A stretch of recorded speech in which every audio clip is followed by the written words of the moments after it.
Hello बच्चों, कैसे हो। इस वीडियो के अंदर हम लोग +1 की 3rd यूनिट स्टार्ट करेंगे, laws of motion. First unit जो कंप्लीट की हमने बेसिक यूनिट थी। सेकेंड यूनिट के अंदर काफ़ी इंपॉर्टेंट टॉपिक सीखे हम लोगों ने, motion in straight line, projectile motion and vectors. अब ये 3rd यूनिट है, हरियाणा बोर्ड हो या CBSE बोर्ड, दोनों के सिलेबस के अंदर लॉज ऑफ मोशन। बहुत आसान यूनिट है। इसके अंदर बहुत सारे ऐसे टॉपिक्स हैं जो हम लोग 9th क्लास में पढ़ के आए हैं। न्यूटन का नाम सुना होगा, Newton's laws of motion. Newton scientist का नाम है, 3 लॉज दिए थे इसने, Newton's first law, Newton second law, Newton third law. पढ़ते हम लोग 9th क्लास के अंदर भी है, लेकिन यहाँ काफ़ी डिटेल के अंदर पढ़ेंगे। तो अपना फर्स्ट टॉपिक स्टार्ट करते हैं हम लोग। जो यूनिट 3rd है हमारी, उसका नाम है लॉज ऑफ मोशन। इसके अंदर फर्स्ट डेफिनेशन ले रहा हूं मैं इनर्शिया की। इनर्शिया हिंदी में इसको जड़ता बोलते हैं, लॉ ऑफ इनर्शिया। इनर्शिया क्या होती है? अब एक छोटा सा पहले एक्सपेरिमेंट करते हैं। टेबल है, टेबल के ऊपर बुक रखी हुई है। टेबल है, टेबल के ऊपर बुक रखी हुई है। आप 10 साल के बाद भी देखोगे तो बुक जहाँ रखी हुई थी टेबल के ऊपर वहीं रखी रहेगी। बस इसके लिए कंडीशन है, क्या क्या कंडीशन है? उस बुक के ऊपर बाहर से कोई भी आदमी फोर्स ना लगाए। अगर हम फोर्स लगाएंगे, मतलब अगर हम पोजीशन चेंज करेंगे बुक की, तो चेंज हो जाएगी। उठा के कहीं और रखोगे तो रख दोगे वहाँ पर। अपने आप बुक अपनी पोजीशन को चेंज नहीं कर सकती। इसे ही इनर्शिया कहते हैं। कोई बॉडी है मोशन में, जब तक उसके ऊपर ब्रेक नहीं लगाएंगे बॉडी अपने आप नहीं रुकेगी।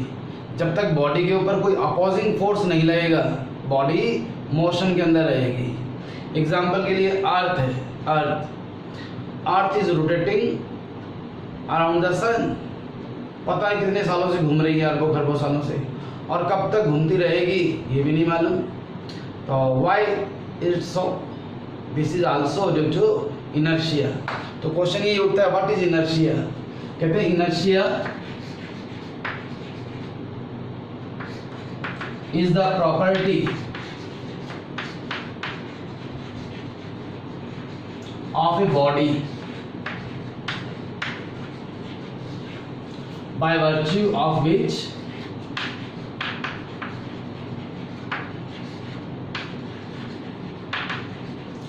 it is unable to change its position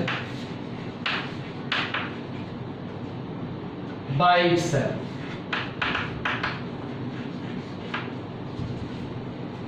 एक बॉडी अपने आप अपनी पोजीशन को चेंज नहीं कर सकती, इसे ही हम इनर्शिया कहते हैं।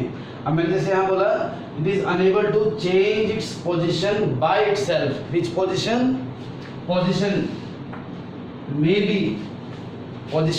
B of uniform motion or position may be of rest. इसी के बेस पर हम लोग इनर्शिया को 3 टाइप्स के अंदर डिवाइड करते हैं। Number 1, inertia of rest.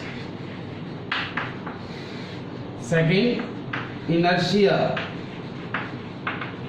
of motion. And third is inertia of direction. ठीक है, इनर्शिया क्या होती है मालूम लग गया। इनर्शिया के 3 टाइप है, inertia of rest, inertia of motion and inertia of direction. अब ये इनर्शिया ऑफ रेस्ट क्या होती है? यहाँ लिख सकते हैं हम लोग definition, it is the property of a body by virtue of which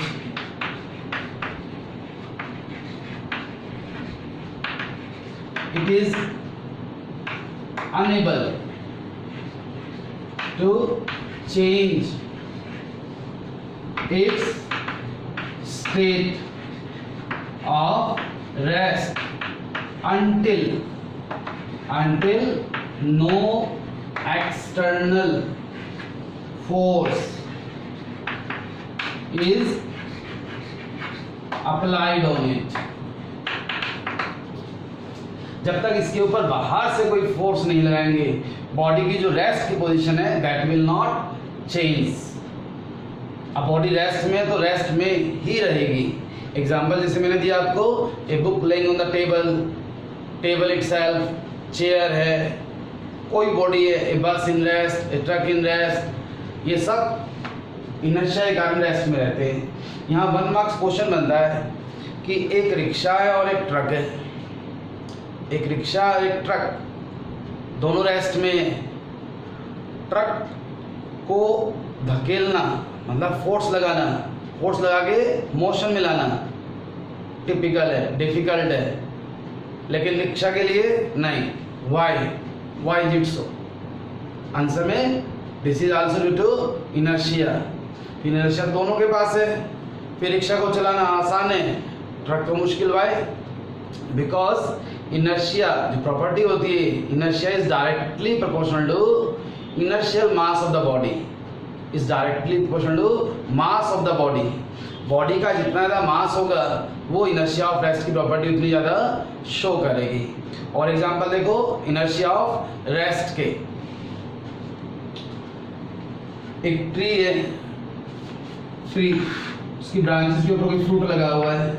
अगर हम टहनी को हिलाएंगे, पेड़ को हिलाएंगे, जो उसके ऊपर फ्रूट लगे हुए हैं वो नीचे गिर जाते हैं। क्यों गिर जाते हैं? अब देखो ये टहनी थी और ये फ्रूट लटका हुआ था, हमने तो जो ब्रांचेस थी उसको हिलाया, लेकिन फ्रूट स्टार्टिंग में रेस्ट में था, वो रेस्ट में रहने की कोशिश करता है और ब्रांच को हम हिलाते हैं तो डिटैच अलग हो जाता है, that's why they fall down. और एग्जांपल देखो, ये इंपॉर्टेंट एग्जांपल है, ए पैसेंजर सिटिंग इन ए बस, ए पैसेंजर सिटिंग इन ए बस is in rest. What will happen if driver of the bus suddenly started? बस के अंदर सवारी बैठी है, बस रेस्ट में है, ड्राइवर ने क्या किया, एकदम से गाड़ी को चला दिया, क्या होगा? What will happen? All the passengers will get a jerk in the backward direction। ऐसा क्यों? देखो पूरा पैसेंजर रेस्ट में था, अब बस मोशन में आ गई तो जो lower part of the body था that also becomes in motion, upper part of the body still want to remain in the state of rest. जो लोअर पार्ट है बॉडी का वो बस के कांटेक्ट में, बस मोशन में आई, lower part भी मोशन में आया, upper part still wants to remain in the state of rest, that's why we get a jerk in the backward direction.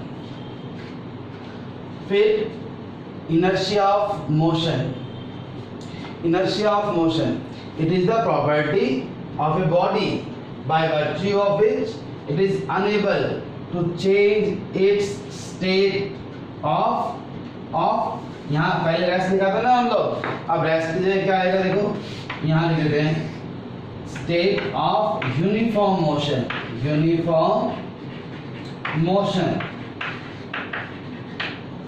until आगे ऐसे कैसे, no external force is applied on it। अगर कोई body motion में है तो motion में रहेगी जब तक बाहर से कोई फोर्स ना लगाएं। तो किसी एक बच्चे ने पूछ लिया जी मैंने तो बॉल को लेके छोड़ दिया, बॉल तो कुछ दूर जाकर रुक जाती है। अब इनर्शिया के कारण तो वो बॉडी जो बॉल थी मेरी रेस्ट में मोशन में रहनी चाहिए थी, वो क्यों रुक गई? जब बॉल फ्लोर के ऊपर चलती है, मूव करती है, रोटेट करती है, तो उसके ऊपर एक अपोजिंग फोर्स लगता है and that force is known as force of friction. Inertia में कहा बाहर से कोई फोर्स नहीं लगना चाहिए, तो बॉडी मोशन में है तो मोशन में रहेगी। अब अर्थ के केस में अर्थ सन के अबाउट घूम रही है, बाहर से कोई फोर्स नहीं लग रहा, तो it will continue to do so until no external force is applied. इससे रिलेटेड एक और इम्पॉर्टेंट एग्जांपल देखो, बस है, पैसेंजर से भरी हुई है, सीट्स पर बैठे हुए हैं पैसेंजर और बस फुल स्पीड में जा रही है। बस क्या है, कुछ आ गया, ड्राइवर ने एकदम से ब्रेक लगा दी। Now what will happen? If driver of the bus suddenly applies brakes on a moving bus, then what will happen with the passenger? आप बस मोशन में है, हमारी पूरी बॉडी मोशन में है, बस ड्राइवर ने एकदम से बस ब्रेक लगा दी, रेस्ट में आ गई बस, our lower part of the body also comes in rest, but upper part of the body still wants to remain in the state of uniform motion.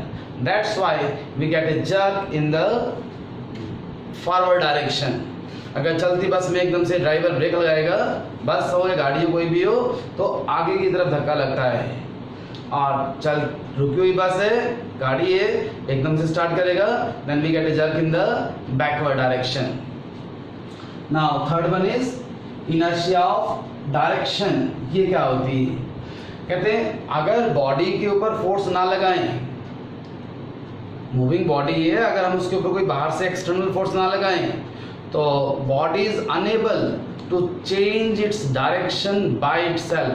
अपने आप बॉडी अपने मोशन की डायरेक्शन को change भी नहीं कर सकती. इट इज द प्रॉपर्टी, अब थर्ड वाले की डेफिनेशन लिखेंगे हम. It is the property of a body by virtue of which it is unable to change क्या आएगा आगे? unable to change its direction of motion until no external force is applied on it. जब तक बाहर से कोई force ना लगाएं. एग्जाम्पल के लिए इसका एग्जाम्पल देखो, धागे से मैंने पत्थर को बांधा और उसको हॉरिजॉन्टल सर्कल में घुमाना स्टार्ट कर दिया. ऐसे सर्कल में पत्थर घूम रहा है, धागे से बांध रखा है उसको. तो now what will happen if thread suddenly breaks? अगर धागा टूट जाए बाय चांस किसी मोमेंट पर, तो क्या होगा इस पत्थर के साथ? जिस मोमेंट पर टूटेगा वहीं से वो टेंजेंशियली, अगर इस पॉइंट पर आके धागा टूटता है तो यहाँ से छूटता है तो ऐसे मूव करेगा, इस पॉइंट पर है तो ऐसे मूव करेगा. Means it will move tangentially. Why? जब किसी बॉडी को सर्कल में घुमाना हो तो उसके ऊपर लगातार कंटिन्यूअसली कोई फोर्स लगाना पड़ता है हमें. That force is known as centripetal force. इसलिए तो बोलते हैं centripetal force is the force required to move a body in a circular path. जैसे ही हाथ से धागा छूट गया या टूट गया, बॉडी को सेंट्रीपिटल फोर्स मिलना बंद हो गया, तो वो स्ट्रेट चला जाता है. इसका मतलब क्या हुआ? जब वो सर्कल में घूम रहा है तो हर पॉइंट के ऊपर उसकी डायरेक्शन चेंज हो रही है. और डायरेक्शन चेंज क्यों हो रही है?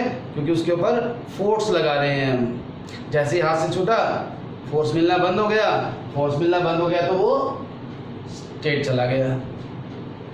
और एग्जांपल देखो इसका, एक गाड़ी के अंदर बैठ के हम लोग जा रहे थे, हाईवे के ऊपर स्पीड में गाड़ी जा रही है. ड्राइवर ने क्या किया? एकदम से लेफ्ट में टर्न कर दिया, गाड़ी को एकदम से लेफ्ट में टर्न कर दिया. तो हमें क्या लगता है हम लोग कहाँ गिर रहे हैं? राइट के अंदर. ऐसा आभास होता है कि हम लोग राइट में जा रहे हैं. अगर गाड़ी राइट में टर्न करते हैं तो हमें लगता है हम लोग लेफ्ट में जा रहे हैं. एक्चुअल में क्या होता है? We are moving straight, we were moving straight.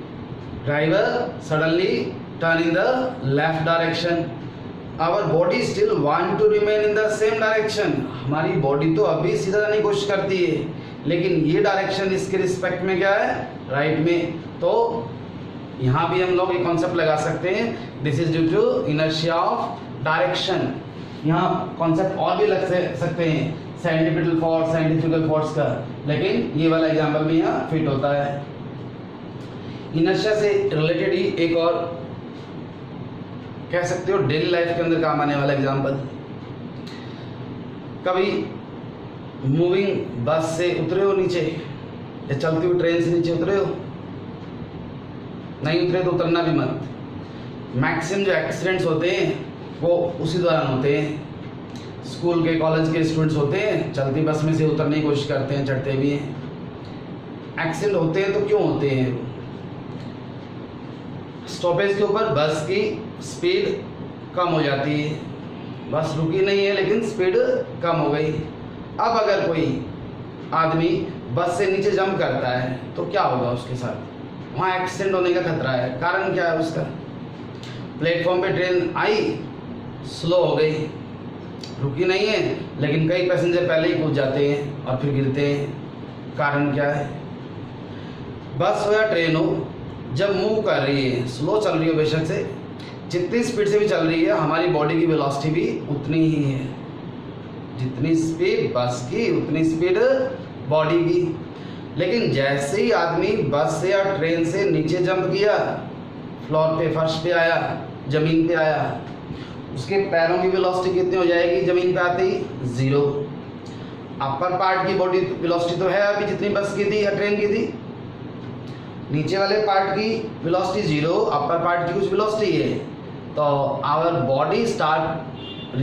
Our upper body still wants to remain in the state of motion. पैर रेस्ट में आ गए, अपर पार्ट मोशन में आने की कोशिश करता है, तो बैलेंस बिगड़ जाता है और वो गिर जाता है। इसीलिए जिनको कहते हैं अटकल होती है उतरने की, ध्यान से देखना कभी, वो जब चलती बस या ट्रेन से उतरते हैं तो जिस डायरेक्शन में बस मूव कर रही है उसी डायरेक्शन में कूदते हैं और उसी डायरेक्शन में भागते हुए उतरते हैं। कुछ देर भागेंगे और फिर रुक जाएंगे। लगभग स्पीड उतनी होती थी बस या ट्रेन की हो। ऐसा करने से कुछ नहीं होता। क्यों?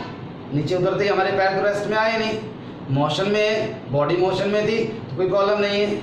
और कई बार ये भी होता है जब एक्सीडेंट होता है तो बस इधर चल रही है, बस ऐसे चल रही है, एक बच्चा कूदा, कोई आदमी कूदा नीचे, लेकिन वो उसको ये तो याद रह गया कि चलती बस से ट्रेन से कूदना है तो भागते हुए उतरना है।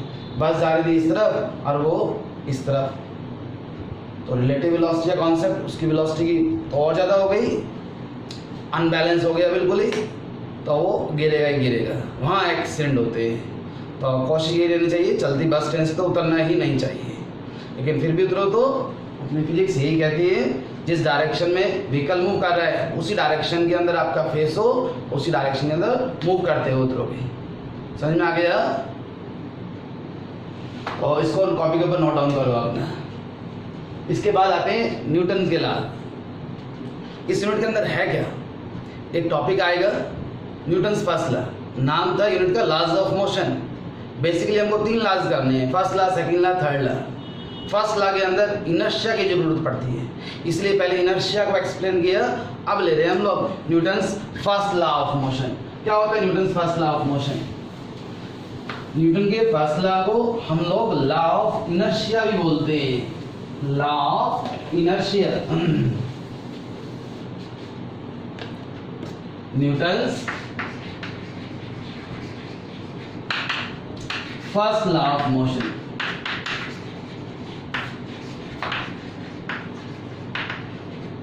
और क्या नाम बताया मैंने इसका आपको?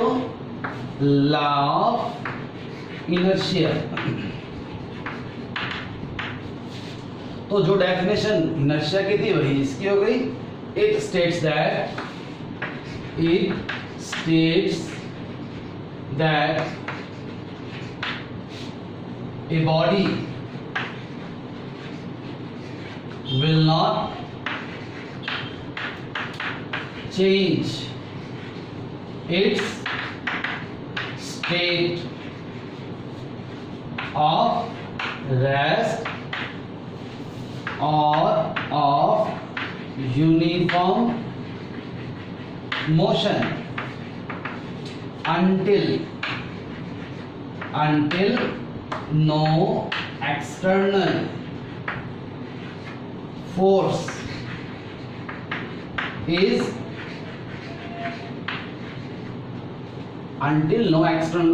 is applied on it। Inertia के अंदर भी तो यही बताया था कि बॉडी के ऊपर बाहर से फोर्स लगाओगे तो रेस्ट से मोशन में, मोशन से रेस्ट में आ सकती है। अगर फोर्स नहीं लगाएंगे तो अपने आप रेस्ट से मोशन में नहीं आएगी और मोशन से रेस्ट में नहीं आएगी। So it states that a body will not change its state of rest or of uniform motion until no external force is applied on it। तो फर्स्ट लॉ की सिग्निफिकेंस क्या है?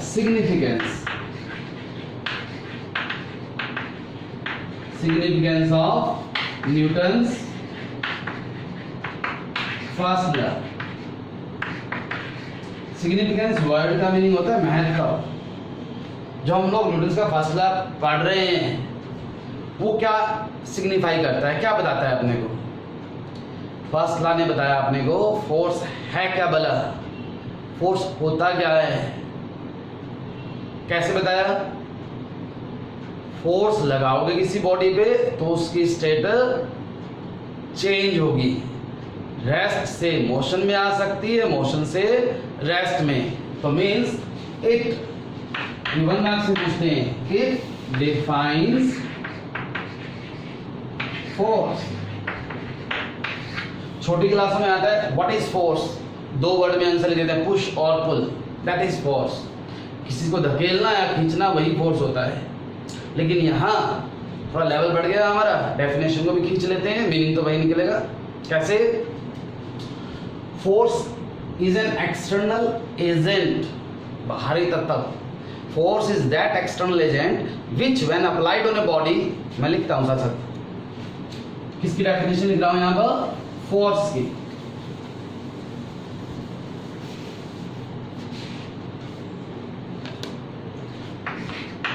Force, it is an external agent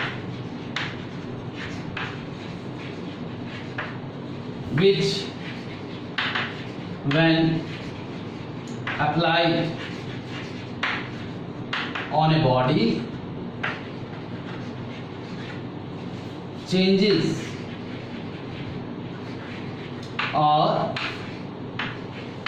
tries to change the state of the body। ये क्यों लिखा? tries to change the state of the body। ऐसा नहीं है किसी बॉडी के ऊपर फोर्स लगाएंगे तो उसकी स्टेट चेंज होगी ही होगी। दीवार है, दीवार के ऊपर धक्का लगाया मैंने, खूब फोर्स लगाया, उसकी पोजीशन तो चेंज नहीं होती। क्या इसका मतलब मैंने फोर्स नहीं लगाया?